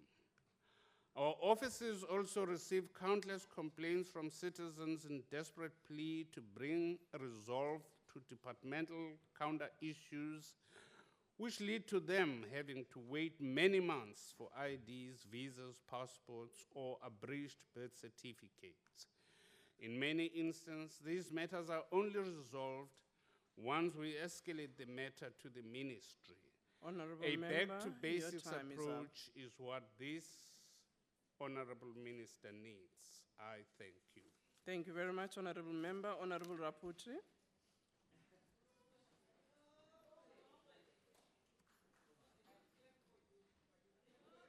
Good morning, the chairperson of the House, Mama Togo Didiza. Morning. Morning. The minister, deputy minister, the director general, the senior officials of the department, the staff member of the portfolio committee, the visitors in this august house, my family, and the beautiful people of South Africa. Good morning. The ANC take this time and give the condolences to the family of the Ekurhuleni branch in Gauteng. Our condolences towards that family. Before I start, Chairperson, the African National Congress support the budget vote number 5 of the Department of Home Affairs. The reason, Chairperson, we have witnessed and observed revolution in this department. It is now called the e-Home Affairs. It is utilizing technology to achieve quality, efficient, competent results. That is the smart card that is safe and secured, that cannot be cloned or be duplicated. We welcome this modernization process. Thank you, African National Congress. They do the live capture. No more trouble of running around looking for a photographer and paying exorbitant monies. Same applies to the traveling document. Chair, you visit the Home Affairs, you apply, the minute you go out of that office, you will receive a message on your cell phone saying that, thank you for visiting the Home Affairs. In few days, you'll be also getting a message informing you that come and collect. I'm saying in few days, come and collect your passport or your ID document. It is a revolution, whether you like it or not. Thank you to the ANC. I had time to speak to one of our veterans, a veteran, League of Gauteng, Tate Mbatha, and my father-in-law, Ntate Sefoka Raput, who is 100 years. He said, that is what they say, we have seen revolution in our lifetime. Ria leboga. That is not me, it's them, the ANC. On the 7th of April 2016, in Joburg, Gallagher Estate, this department called Home Affairs was entering in partnership with the 4 banking institutions. The initiative was opened by the Honorable President, Mr. Zuma, and the Minister of Home Affairs. The chairperson of Portfolio Committee, Ntate Mashile, and other Portfolio Committee members were present to witness the revolution in our lifetime. Chairperson, this program is having 3 programs, and my focus will be on program 2, which is the biggest of them all, that calls the Citizen Affairs. This program derives its mandate from the Constitution of the Republic of South Africa, Chapter 2, the Bill of Rights, Section 20, that speaks about citizenship. It says no citizen may be deprived of citizenship. The Citizen Affairs is making a plea, a request to the mamas to be and the purpose to be that please register that precious child within 30 days. The reason that child should be registered in the National Population Register in order that child can be able to get a certificate, birth certificate. A good story to tell. A good story to tell. Home Affairs is a modernization in progress. Our fellow South African, the total budget of Home Affairs is 7.167 billion. Now this budget is allocated to different programs. Order, honorable members. Can you allow the speaker on the podium to Program be heard? 1, Administration. Program 2, Citizen Affairs, the biggest of them all in the department. Program 3, Migration Affairs. Chair, my focus will be in this program. It has received 3.9 billion. Previously, it was 4.8 billion. And how does this program allocate its funds? It allocates it to the provinces, that is service delivery purposes, and it received 1.7 billion, and also it allocated its funds to Electoral Commission, which receives 1.5 billion.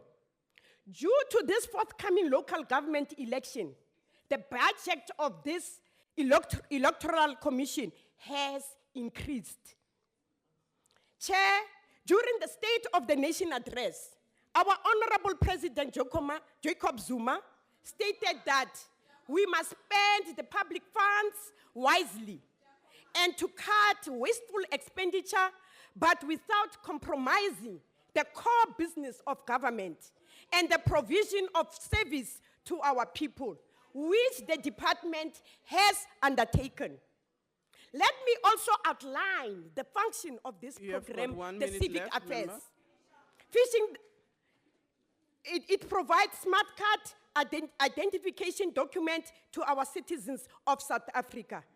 Revolution in our lifetime. It was a prophecy of the 1956 Women's March when they chanted that away with dumpers, away. So this is a revolution in our lifetime. I'm saying to our voters out there, please reject the DA, reject the self-imposed leaders, reject people who are like the EFF leaders who do not have respect. Away with DA, away with EFF. We support the budget. Order. Honorable members, I can see that the heating up of the campaign has already started.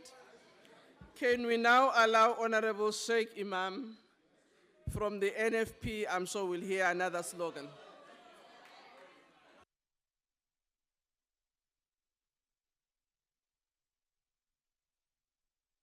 Order. Thank you, Honorable Chairperson. Let me at the very outset say that the National Freedom Party supports Budget Vote 5. On behalf of our President, VZ Magwaza Msibi, and the National Freedom Party, we extend our condolences to all that have lost their loved ones in the tragic accident en route to the ANC rally. We further extend our condolences to the African National Congress on the loss of their committed and dedicated members. Honorable Chairperson, allow me to extend our condolences to the family of the former Member of Parliament of the Democratic Alliance, Dean Smuts, and the Democratic Alliance on their great loss. My colleague, Honorable Professor Kubisa, is not available, and I will be making the presentation on his behalf. To enable the department to execute its mandate, a total budget of 7.167 billion for 2016-17 financial year has been appropriated. Our existing immigration control system is porous, and this has resulted in large numbers of foreigners settling in the country, placing strain on social services and resources at the expense of ordinary South Africans, and giving rise to xenophobic resentment which has flare up at any moment, as it is done in the past. For this reason, the National Freedom Party believes that we have to do a very critical re-evaluation of our immigration policy and our openness to people who wish to come to South Africa under the pretext of asylum, but who are in fact lured by the promise of economic gain. Whilst the new visa regulation has had a negative impact on tourism, we welcome the relaxing of the regulations to ensure free travel to and from South Africa. We urge the department to put measures in place to prevent long queues and delays at Home Affairs offices like the Amgeni Road branch, and call on the department to encourage the use of Home Affairs branches located in the areas of residence of the applicants. Another matter of concern is the challenges faced by foreign nationals who wait in long queues overnight. At the end of the day, we are turned away at the close of business due to their large numbers. These foreign nationals have to wait in very poor weather conditions, including women, children, and the elderly. We call on the department to introduce these offices in all provinces in order to facilitate application for refugees and asylum seekers. Measures introduced by the Minister to fast-track the application for PRPs and work permits is indeed welcomed by the National Freedom Party. The challenges faced by the department resulting in most home offices being offline very often must be prioritized. The National Freedom Party welcomes the various interventions by the Minister and his department, and once implemented will ensure the smooth functioning of the Department of Home Affairs. Finally, the National Freedom Party supports the recommendations of the Portfolio Committee contained in this report, including those recommendations pertaining to the IEC. We look forward to contesting local government elections in a free and fair manner, and as such, we are all reliant on the IEC to execute its mandate without fear or favor. The recommendations of the committee will, if implemented, enable the IEC to ensure such free and fair election, which is in the interest of democracy and the interest of all the people of South Africa. To conclude, the National Freedom Party supports vote 5. I thank you. Thank you, Honorable Member. Honorable Don Kumete. Thank you very much, Honorable Chairperson. Honorable members, I greet you this morning. We have heard that Mamu Winnie is in hospital, and we wish her a speedy and full recovery. Our hearts are with her in that lonely hospital bed. Honorable Chairperson, beginning on that sad note, the ANC supports adoption of the budget report for the Department of Home Affairs. By the time I'm finished, Honorable Chairperson, you'll have a better understanding of what the budget wants to achieve in terms of immigration affairs and issues related thereto. What is the amount, on what it will be spent, and the ANC honestly believes will be to the benefit of all South Africans, black and white. The mandate of the Department of Home Affairs is that of safeguarding the identity and status of citizens and foreign nationals, and to provide for the management of immigration to ensure security, promote development, and fulfill South Africa's international obligations, as the Minister said before. The Immigration Affairs Branch determines the status and identity of foreign nationals, regulates immigration through permitting and movement control systems, and provide for consular services abroad. In addition to the above, the Immigration Affairs section also processes and determines the status of asylum seekers and refugees, as well as operates centers nationally in this regard. Out of a total budget allocation for the Department of Home Affairs this financial year, which amounts to 7,167,000, 8.4% is allocated for immigration services. Given the budget constraints as announced in the State of the Nation by our President, everyone has to do more with less, given the local and global economic constraints. The modernization program is working well. where it has been implemented, and according to many reports, it is now a delight to be at Home Affairs offices. We congratulate the department and encourage them to even improve on that. In order to strengthen border control, the DG reported that the Border Management Agency is to be established by 2017, and we believe that it will assist and beef up control and stop illegal immigrants from getting into South Africa. The current system of having a multi-departmental control is having a lot of problems in terms of command and control. In this agency, command and control will be from one center, and therefore we believe it will be more economical, efficient, and above all, it will be effective. The establishment of the Border Management Agency has not been without problems, though. It has been delayed by the remaining issues raised at NEDLEC, which are agentsification, I don't like to use big words, questioning the powers of the minister, the right to strike, and the lack of conflict resolution mechanisms. The DG further indicated that issuance of refugee identity and travel documents needed to be automated to address service backlogs. And we agree, for we want experiences at the Office of Home Affairs to be a delight. The feasibility study for the building of the reception offices close to land borders would be completed and submitted to the Minister of Home Affairs, and all ports of entry will be equipped with biometric systems by 2018-2019, according to the department. And to that, we say the sooner the better. Indeed, we all want a South Africa that is secure and feels secure. Sometimes there are inherent tensions between facilitating travel for economic reasons like tourist entry and border control. We are happy, though, that the President appointed a very effective IMC under the leadership of the Deputy President, which has managed to strike a delicate balance between our security and economic realities. We believe that the 15% increase in tourism is a result of that. Siyabonga. The pull factors of our economy and social stability has attracted many economic migrants and refugees, and this sometimes results in tensions between immigrant communities and some citizens, and this is not limited to our beautiful country. It is there elsewhere as well. Where our citizens break the law, let us be clear. We strongly condemn those who attack foreign nationals and loot as well as destroy their shops.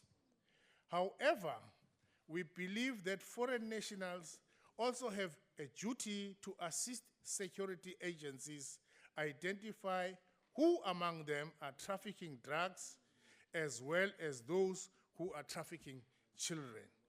And where they trade, they should trade within the laws and bylaws of our country.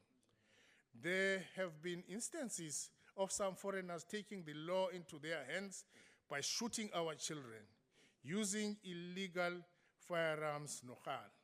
We know that it is only a few among them that commit these heinous acts, and we therefore ask the many to work with our security agencies in rooting out criminals from their community.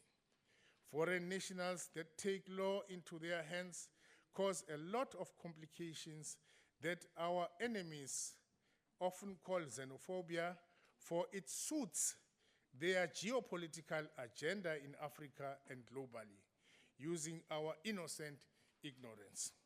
Otherwise, many foreign nationals are contributing to make South Africa a better place, and we thank them for that. We thank the minister and his fellow cluster ministers for going on awareness campaigns around the width and breadth of South Africa in promoting better relations between our compatriots and the foreign nationals. We welcome the department's plan to employ more immigration inspectors to be better capable to deliver on their mandate of making South Africans safe and feel safe, as the NDP says. The ANC urges that the budget allocation of the department be increased, as it has now been classified as a security department. It will need much more eyes, more ears, as well as foot soldiers to execute its mandate on making South Africa safe and to make them feel safe. It is indeed a welcome invitation to talk to you about such a successful department. And coming to Honorable Hussein, I think, Honorable Hussein, if there are issues that you want to raise, the Portfolio Committee is there as an oversight organ appointed by the Constitution to do that job. If you have a problem with the department in any way, please raise that with the chairperson, and we shall together be in a position to address that problem, whatever the problem is. The issue of working with the banks is to promote public-private partnerships to make services of the Department of Home Affairs even more of a delight. We want more efficiency, more effectiveness, and more economy. The issue of the visas in Africa needs really a multilateral forum like SADC and the African Union, where nations amongst themselves discuss relations, particularly around issues of travel. It is not the mandate of the Department of Home Affairs. The SADC is there, AU is there. There are good reasons for us to demand visas from people that come to South Africa, where we have prescribed such. The DA believes on market fundamentalism, crying for small business closing due to immigration regulations. But we want to say the mandate of the Department of Home Affairs is to make South Africa secure and South Africans to feel secure and safe in their motherland. We want to be clear that we are safe, and the government has intervened and has made sure that it puts measures in place to make sure that we enjoy a better life for all. That is why we have social stability, because we work together. We have put these across together with different stakeholders in the community. So together we want a better life, and the Department of Home Affairs has made its contribution. The African National Congress is proud of their work, and the minister has done a lot of good with his the deputy minister together with the department. Go on with your go work. We really... Okay, thank you. Go on with your good work.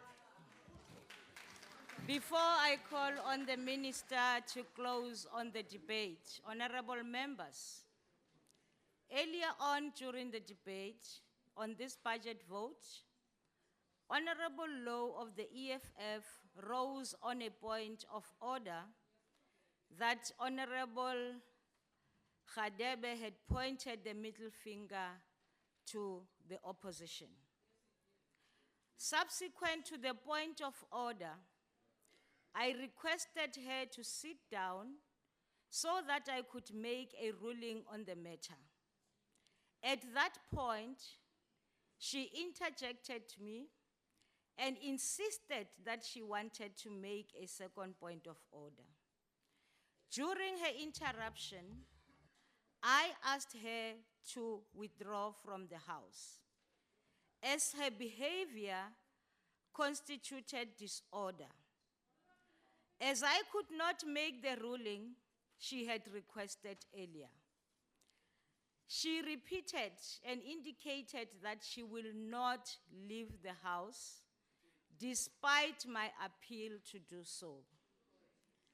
Honorable members, I will re-look into the matter after consultation with the table staff and the related table and the related rules governing the decorum of the House, and will also inform the House about the relevant decision that would be taken thereafter when we reconvene in our plenaries in the main House. Having said that, I want now to invite the Honorable Minister to respond to the debate. Order, Chair, before the Minister. Honorable. Yes, Chair. You just talk about honorable law. What about the middle finger man? Honorable member, I think you should have listened to me carefully. I can't repeat what I have said, but I said I will make sure that I look into the matter. So it doesn't need you to remind me of how I have to do it. Honorable Minister. Thank you very much, I know. Chairperson. I would like to join the honorable members in expressing my condolences to the fallen liberators from Ekurhuleni, as well as the Honorable Ms. Dean Smarts, whose service to our nation will always be highly appreciated. Secondly, I wish to inform the Honorable House that the South African Students' Congress, SASCO, yesterday reclaimed Fort Hare and consigned DASO to the dustbin of history where they belong. The message to the new SRC should be, they should lead the students with courage, with wisdom, humility, and integrity. Honorable Chair, Honorable Hussein asserts that he had requested the VFS contract. He says he got no response. He says he wrote again under PAIA, but we are hiding the contract. I do not know about this request. He met me in the portfolio committee recently. He knows where my office is. He is, after all, a shadow minister. He would have phoned or tweeted or sent me an inbox message on Instagram or Facebook. He did none of the above. I wish, therefore, to put him to the proof of these requests, as this is the first time I hear of it. As for the second very grave allegations he made against me, and let me remind the House again, he says I signed the VFS contract, and I signed it knowingly that certain people would benefit. I do not take these allegations lightly. Just because somebody says it doesn't make it so. I wish to put him to the proof once again of every single allegation he makes in this regard, so that these issues could be attended to. The VFS contract was signed in 2011 when I was the Minister of Public Enterprises and not Home Affairs.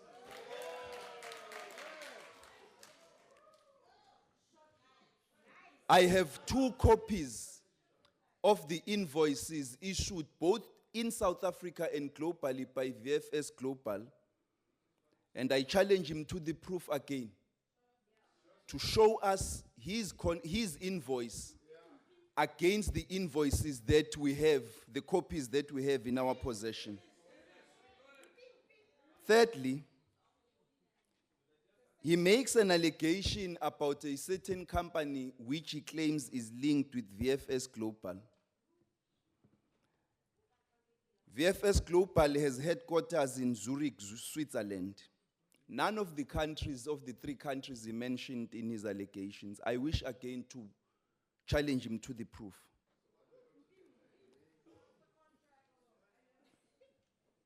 The challenge, Honorable Chairperson, is that the Honorable Member had no opinion or argument to make about the policy debate we presented here today. And in order for him to digress from his own shortfalls, he chooses to make wild allegations on the podium, abusing parliamentary privilege, knowing very well that what he is doing is playing to the gallery and making wildly misleading remarks that he knows he will not be able to prove when asked to do so. I wish to put the Honorable Member to the proof of every single allegation that he has made. Starting with that, the minister signed a contract in 2011 when he was the Minister of Public Enterprises. Going to that, proceeding to that, no minister under PFMA can sign a contract. No minister whatsoever.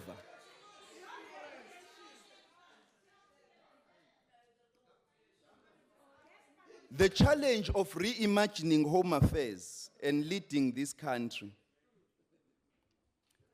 places Home Affairs at the very center of the work that government, the public and the private sectors jointly do in pursuit of their mandates.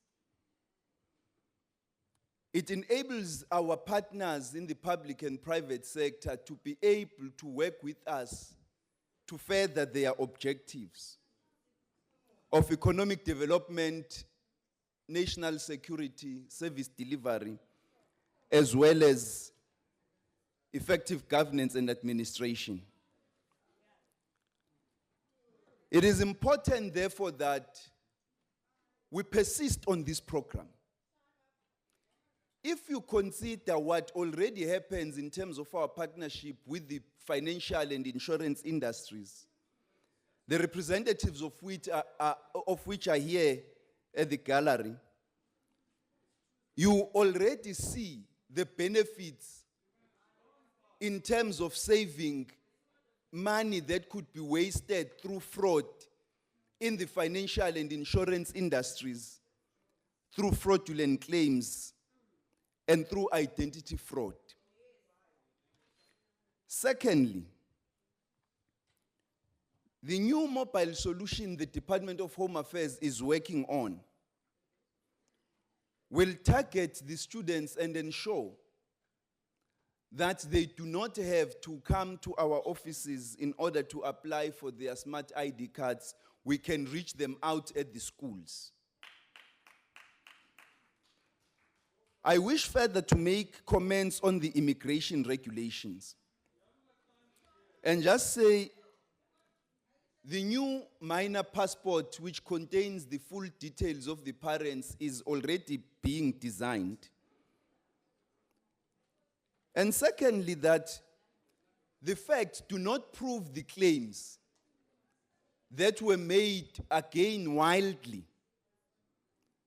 about these immigration regulations. For example, the film industry in South Africa has made about 6 billion rand as a result of the cooperation with the department to ensure that their industry can continue to prosper despite the immigration regulations.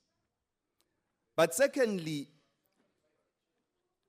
travel to South Africa last year by foreign nationals grew far above the period when these immigration regulations were not there. And so, when these facts hit you in the face, you must then concoct new fabrications in order to hide away from the fact that the facts do not speak the lies that you are speaking. I want to say to our officials who continue working hard that they must continue doing all they can to advance the interests of our country, both economically and in terms of security. I also want to thank BASA and SABRIC. Thank you, Chair. A minute, yeah.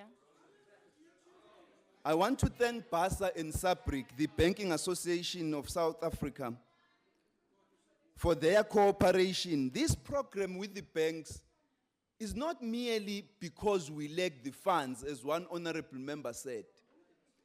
It is part of innovation, of utilizing the power of technology to expand your footprint, to deliver services more conveniently and better. It works as well for the Department of Home Affairs as it does for the banks themselves. Towards that effect, I want to thank all honorable members who have contributed towards the substantive debate on this policy debate. And those who have made wild allegations, let them prove it. Whether I was in Saudi Arabia and Dubai is immaterial. It is on record that I was there. It was a state visit. Thank you. Thank you. Honorable members, those who are shouting time, there's always the table staff to assist you in terms of clarity. So you should have come here rather than shouting time because you don't know what's behind that. Honorable members, this brings us to the end of this EPC. The committee will now rise.